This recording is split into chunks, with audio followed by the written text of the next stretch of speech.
दें, शोपियां एनकाउंटर में लश्कर के 3 आतंकवादी ढेर हुए हैं। एनकाउंटर वाली जगह से 3 AK-47 बरामद की गई है। आपको बता दें, शाहिद कुट्टे, अदनान शफी और एक पाकिस्तानी आतंकी मारा गया है। तो शोपियां में एनकाउंटर हुआ जिसमें लश्कर के 3 आतंकवादियों को ढेर किया गया है। ये बड़ी खबर आपको बता रहे हैं। और जतिन इस वक्त हमारे साथ जुड़े हुए हैं। जतिन, एनकाउंटर हुआ है, बड़ी कामयाबी मिली है, और क्या अपडेट है इस एनकाउंटर को लेके, क्योंकि लगातार घाटी में सर्च अभियान जारी है और आतंकियों के ठिकानों पर ढूंढ ढूंढ के प्रहार किया जा रहा है।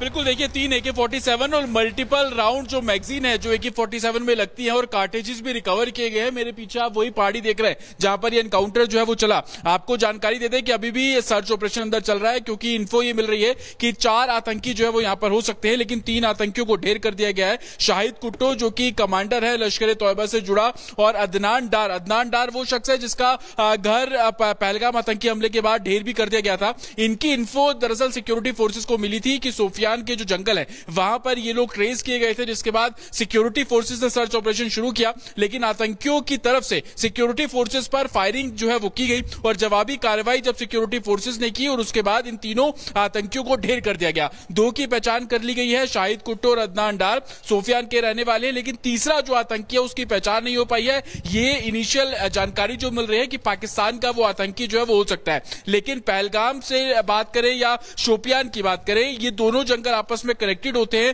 पहलगाम में इन सब का क्या रोल था, रैकी को लेकर क्या रोल था, ये अभी वेरीफाई किया जा रहा है, लेकिन सिक्योरिटी फोर्सेस का साफ तौर पर कहना था कि उनको लीड मिलने के बाद इन घने जंगलों में सिक्योरिटी फोर्सेस पहुंची है और फोर्सेस के ऊपर जब फायर किया गया और उसके बाद जवाबी कार्रवाई में 3 आतंकी ढेर हो गए। लेकिन सबसे बड़ी बात कि घाटी में किस तरीके से लश्कर तोयबा के जो आतंकी है वो अलग अलग ग्रुप्स में, अलग अलग संगठन में, अलग अलग जगहों पर हाइड आउट का इस्तेमाल कर रहे हैं, और यही कारण है कि पहलगाम आतंकी हमले के बाद से बड़ी तेजी से साउथ कश्मीर हो, नॉर्थ कश्मीर हो, इस तरीके के सर्च ऑपरेशन जो है वो चलाए जा रहे हैं। लेकिन सबसे बड़ी बात, एक्टिव आतंकी थे, कमांडर थे, अलग अलग डिस्ट्रिक्ट्स में लश्कर के जो मॉड्यूल है उसको बढ़ाने में इनका सबसे महत्वपूर्ण, चाहे शाहिद कुट्टो का कह लीजिए या अदनान डार का कह लीजिए, इन दोनों का बड़ा रोल रहा है और काफी समय से सिक्योरिटी फोर्सेस इन दोनों को ढूंढ रही थी। लेकिन हैरान करने देने वाली बात यह कि इन दोनों आतंकियों के साथ जो तीसरा आतंकी मार गिराया गया पाकिस्तान का, वो बताया जा रहा है, उसके बारे में डिटेल इंफॉर्मेशन थोड़ी देर में सिक्योरिटी फोर्सेस जारी करेंगी। तो ये एक और सबूत है कि किस तरीके से इन्फिल्ट्रेशन हो रहा है। इन्फिल्ट्रेशन ना सिर्फ पाकिस्तान में जो ट्रेन किए गए आतंकी है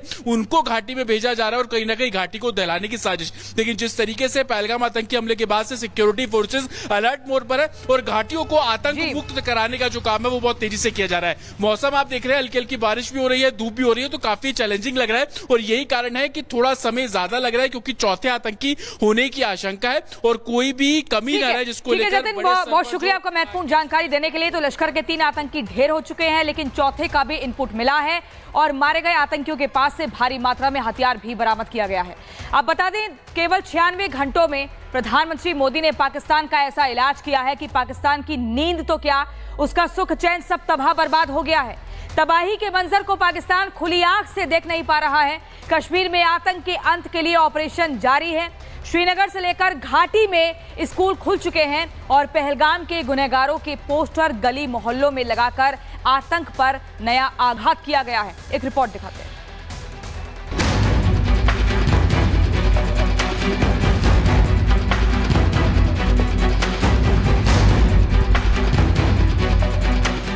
कश्मीर की ये 3 तस्वीरें बता रही हैं कि डल झील से लेकर पहलगाम तक कश्मीर सेफ महसूस कर रहा है।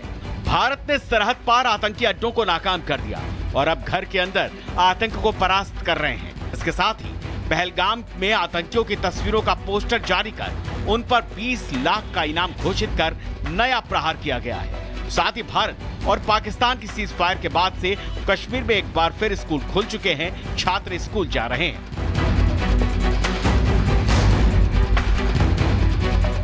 पाकिस्तान में आतंकी अड्डे खत्म हो रहे हैं, साथ ही सरहद के अंदर आतंकियों की कब्र खोदी जा रही है और यही तस्वीरें कश्मीर को सुरक्षा का संबल दे रही हैं। पीएम मोदी ने कल ही साफ कर दिया था कि आतंक पर सरकार का स्टैंड क्या है और अपने नागरिकों की सुरक्षा के लिए पीएम मोदी क्या कर सकते हैं।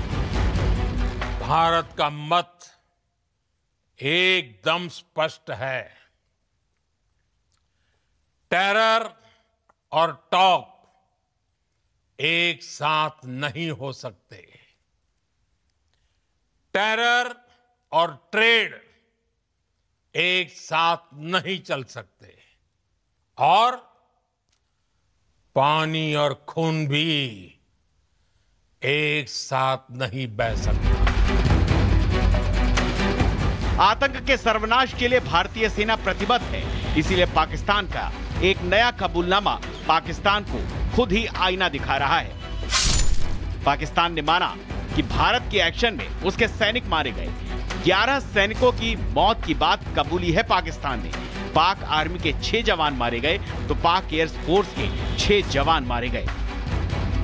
भारत के खिलाफ साजिश रचकर पाकिस्तान अब खून के आंसू रो रहा है और उसके हर आंसू एक एक कबूलनामे की गवाही दे रहे हैं। और इसके बाद भी अगर पाकिस्तान नहीं माना तो सच की गवाही देने वाला पाकिस्तान में अब कोई नहीं बचेगा।